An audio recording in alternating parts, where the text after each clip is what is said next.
Olá, sejam muito bem-vindos a mais um vídeo aqui do meu canal. No vídeo de hoje nós vamos ver como estimar a tensão de pré-adensamento do solo através de um resultado de ensaio CPT em argilas.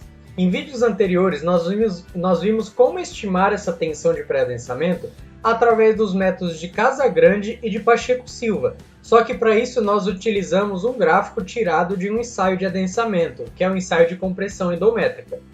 Dessa vez, a gente vai estimar este parâmetro geotécnico, a tensão de pré-adensamento, com base em um relatório de sondagem CPT, que é o que nós já viemos fazendo ao longo do tempo, né? Nós estimamos a resistência ao cisalhamento não drenada e agora nós vamos estimar a tensão de pré-adensamento do solo. Mas primeiramente, por que conhecer a tensão de pré-adensamento? Por que é importante a gente saber esse valor? Bom, se a gente acrescentar nesse solo uma tensão acima da tensão de pré-adensamento, beleza, tá ok. A gente vai ter recalques previstos, deformações reversíveis. Porém, se a gente aplicar nesse solo, ter um acréscimo de tensões nesse solo acima da tensão de pré-adensamento do solo, nós vamos ter recalques imprevistos, nós vamos ter deformações irreversíveis, dentre outros fatores. Por isso que é importante a gente conhecer a tensão de pré-adensamento, e aí daqui a pouco a gente comenta aí mais um pouco em relação a isso. Então, para estimar a tensão de pré-adensamento com base em um resultado CPT, a gente tem algumas proposições. São duas as principais. Esta primeira diz que a tensão de pré-adensamento do solo, simbolizado aqui pelo sigma linha VM, vai ser igual a K1. O que é esse K1? O K1 é um coeficiente, é um valor que não tem unidade de medida, que na literatura nacional, aqui do Brasil, estipulam esse valor com base em estudos feitos, né, pesquisas feitas, estipularam esse valor em 0,30, principalmente aí contribuições de Shen e Main em 1996. Então a gente costuma usar esse K1 como sendo 0,30. A gente poderia até substituir na fórmula. Aqui esse QT vai ser a resistência de ponta do cone, em kPa, tirado de um resultado de ensaio CPT. E aqui vai ser a tensão vertical efetiva no ponto, que nós vimos como calcular tensões verticais, tensões no solo. Também vou deixar o link aqui no card, na descrição do vídeo, para ver como calcular, porque todos esses parâmetros a gente já viu. K1 é conhecido, a resistência de ponta a gente tira de um ensaio e a tensão vertical efetiva a gente calcula com base nas tensões do solo. A proposição 2, ela é semelhante, é um pouco parecida, porque agora ela vai utilizar esse K2, que aí os autores colocam na faixa de 0,5 a 0,6, porém esse valor ele pode ser reduzido se o solo ele tiver uma grande quantidade de matéria orgânica ou então um teor de umidade muito elevado, aí acima dos 100%, ou então em argila muito mole. Então, se a gente não tiver nenhuma dessas condições, tiver uma argila rija, uma argila média, a gente pode usar 0,5, 0,6. Se a gente tiver uma argila muito mole, ou então um teor de umidade muito elevado naquele solo, ou então uma presença de matéria orgânica, aí a gente reduz esse valor, pode usar 0,3, 0,2, a depender aí das condições do solo. E aí vai ser a mesma coisa agora, a resistência de ponta do cone em kPa, só que agora ele não vai estimar mais através da tensão vertical efetiva.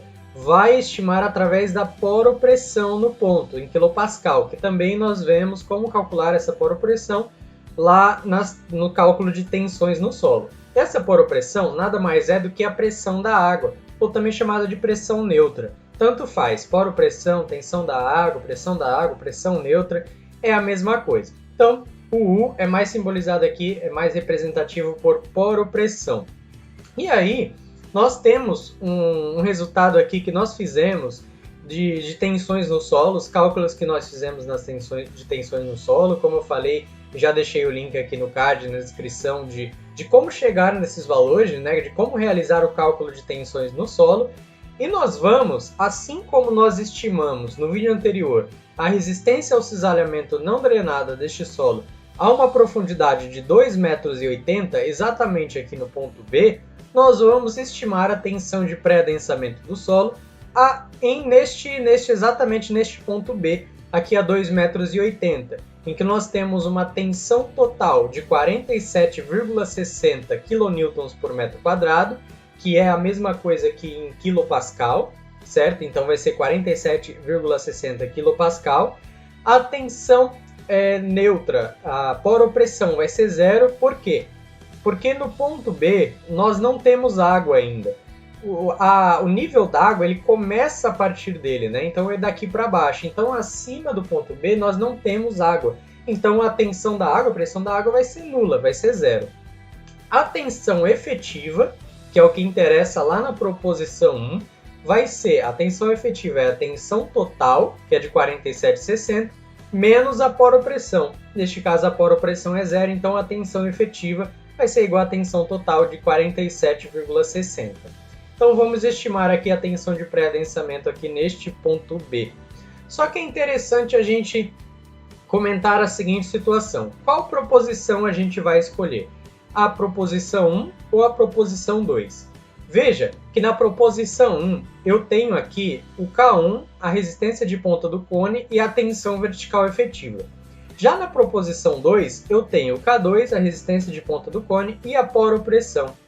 Porém, nós não temos aqui no ponto B poropressão. A pressão neutra, a pressão da água neste ponto é nula. Então é mais recomendável que a gente use a proposição 1, que nós temos valores de tensão vertical efetiva naquele ponto. Então, para esta situação é melhor, é mais recomendável utilizar a proposição 1. K1 vai ser, a tensão de pré-adensamento vai ser igual a K1 vezes a resistência de ponta do cone menos a tensão vertical efetiva no ponto.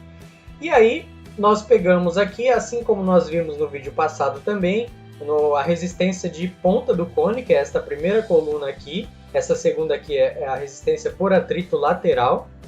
Então, a 2,80 m aqui de profundidade, a gente estimou que é claro que aqui num papel maior, né, numa escala maior, a gente conseguiria estimar com mais precisão. Mas como aqui é título de exemplo, a gente estimou que aqui a 2,80 m de profundidade, a resistência de ponta do cone foi de 800 kPa. E aí a gente só joga na fórmula e calcula a tensão de pré-adensamento neste ponto em 2,80 m de profundidade. Vai ser K1, que como eu falei 0,30 da literatura brasileira, vezes 800 kPa, que é a resistência de ponta do cone em 2,80 m de profundidade, menos a tensão vertical efetiva no ponto que nós vimos ali no cálculo de tensões no solo, 47,60 kPa. Este resultado, então, vai dar 225,72 kPa, vai ser a tensão de pré-adensamento. Ou seja, em outras palavras, se nós acrescentarmos uma tensão nesse solo, fizermos um acréscimo de carga nesse solo, acima de 225,72 kPa, nós vamos ter deformações não previstas, nós vamos ter deformações irreversíveis nesse solo, recalques que nós não conseguimos estimar, entre outras coisas. Porém, se eu acrescento nesse solo uma tensão abaixo de 225,72 kPa, aí, neste quesito de deformações relativas do solo, já vai ser reversível, os recalques serão melhores de serem controlados. Então é por isso que é importante a gente conhecer essa tensão de pré-adensamento, que no caso, neste ponto, é de 225,72 kPa. Mas e aí se, por exemplo, eu tenho que acrescentar uma tensão, né? A tensão que eu tenho que acrescentar ali, proveniente de uma obra, de uma construção, uma edificação, seja de 300, por exemplo, kPa. O que eu tenho que fazer? Achar um ponto no solo em que eu consiga suportar, em que a tensão de pré-adensamento vai ser maior do que 300. E aí eu não vou ter mais esse problema com deformações irreversíveis. Certo? Então, no vídeo anterior, que nós vimos a estimativa da resistência ao cisalhamento não drenada, SU, através do ensaio CPT, no 2,80 m, a gente achou 50,16 kPa, resistência ao cisalhamento não drenada. Resultado, através dessa formulação, resistência ao cisalhamento não drenada vai ser a resistência de ponta do cone, menos a tensão vertical efetiva no ponto, dividido por NKT, que varia aí de 15 a 20. E aí, podem ver que 800 kPa é a resistência de ponta lá nos 2,80 m, menos a tensão vertical efetiva no ponto, que nós vimos, dividido por NKT, que lá no vídeo eu explico, né, que varia de acordo com a plasticidade da argila, de 15 a 20, eu coloquei 20. Desculpa, eu coloquei 15. E aí resultou em uma resistência ao cisalhamento não drenada de 50,16 kPa. Guardem esse valor. E aí, só que tem como agora a gente estimar a resistência ao cisalhamento não drenada do solo, não mais agora através do ensaio CPT, mas agora através da tensão de pré-adensamento.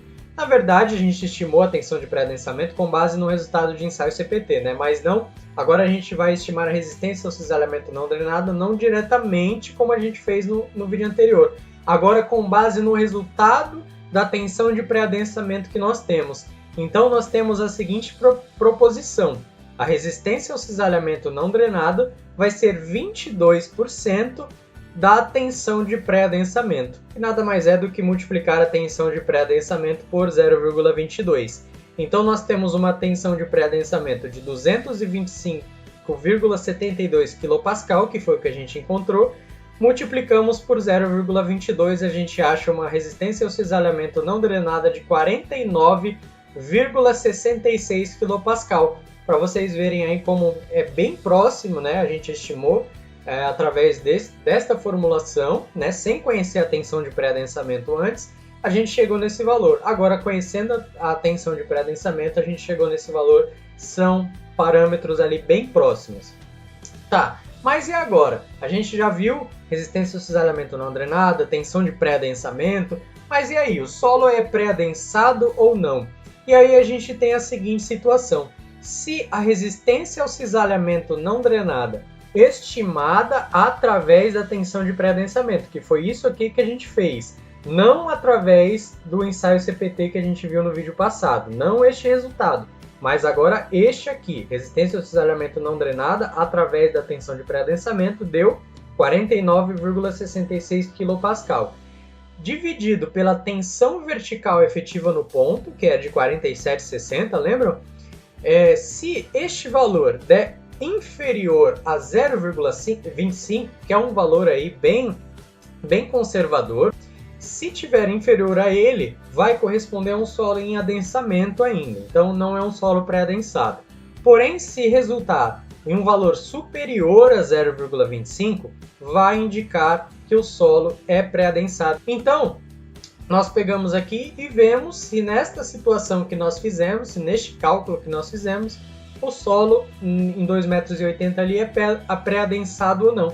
Então, nós pegamos 49,66, que é a resistência ao cisalhamento não drenado, estimada através da tensão de pré-adensamento, dividido pela tensão vertical efetiva no ponto de 47,60, a gente chega em 1,04, maior que 0,25, então o solo em questão é um solo pré-adensado. E é assim que a gente estima a tensão de pré-adensamento do solo, agora com base em um resultado de ensaio CPT. Espero que vocês tenham gostado do vídeo e nos vemos na próxima estimativa de parâmetro geotécnico através do ensaio CPT. Nós estamos explorando esta sondagem muito importante aí para nós, que é a sondagem CPT. Então, muito obrigado e até a próxima!